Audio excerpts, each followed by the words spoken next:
Hello, I'm Wang, and welcome to The Wrap. I'm joined today by none other than Dan Steinberg, as we are here to wrap up today's Redskins win against the Jacksonville Jaguars, 41-10.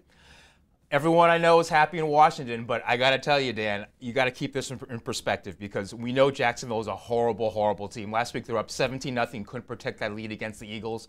I know Washington looked great offensively, defensively, and specialism clicked on all cylinders, but I'm not ready to start printing the Super Bowl tickets yet. There's a lot of injuries that happened today. We know that RGIII went down. We know that DeSean Jackson is hurt, so we have to see what happens with those guys. But going forward, they got the Eagles next week. 2 weeks after that, they had the Seattle Seahawks. So let's just really keep it in check here. It was a great win. You have to start somewhere, but as bad as it was last week and as good as it might seem this week, there's a long season to go. I think that's a fair point. People probably overreacted a little bit to the negative side last week, scoring 6 points. This week, such an explosion. How can you not be a little bit happy? I mean, for me, my primary takeaway is that when Kirk Cousins came into the game, yes, it was against Jacksonville. Kind of goes into that, but he did everything that you'd have wanted him to do. He completed his first 12 passes. He led them right down to get a touchdown. Right. He put 3 touchdowns up in the first half. They were up 21-0. In total, they had more than 40 points. I think that's only the third time that's happened since RG3 and Cousins joined the team. Overall, he was 22 for 33, a passer rating well over 100.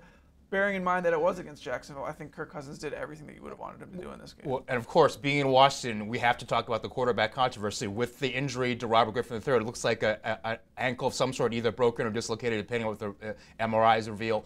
What does that mean going forward?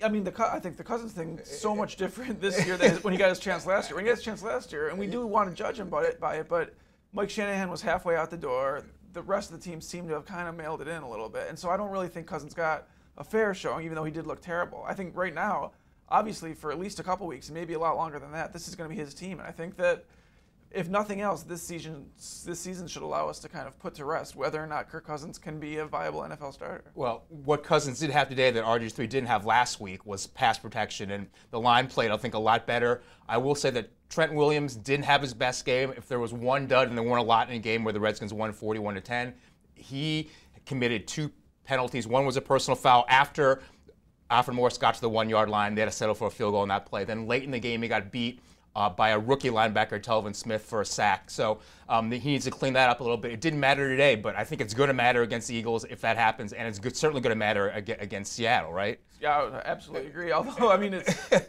is the studs and duds segment. I think you really have to search pretty hard to get a dud out of a game like that. I'll grant you, Trent Williams, that.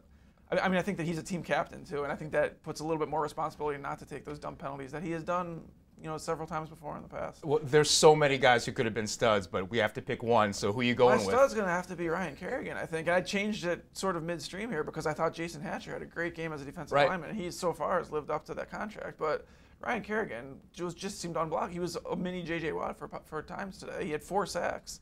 And the Redskins, the team, had 10 sacks. They had as many sacks as the Jaguars had points. I think there was something like 7 or 8 guys who had at least a piece. But Kerrigan, really, 2 weeks in a row, has had just huge plays. And he took over. I mean, he was living with Chad Henne in the backfield. And we think that's what they're going to have to do week in and week out. Obviously, 10 sacks is not realistic every week, but to get pressure, because we know there's some issues on the backside of that defense in coverage. But if you can pressure the quarterback, that's going to mask a lot of that, right? I absolutely agree. And when you talk about the backside, I think Bakari Rambo would have been another candidate for a dud possibly, right? Getting burned again on a deep touchdown. But.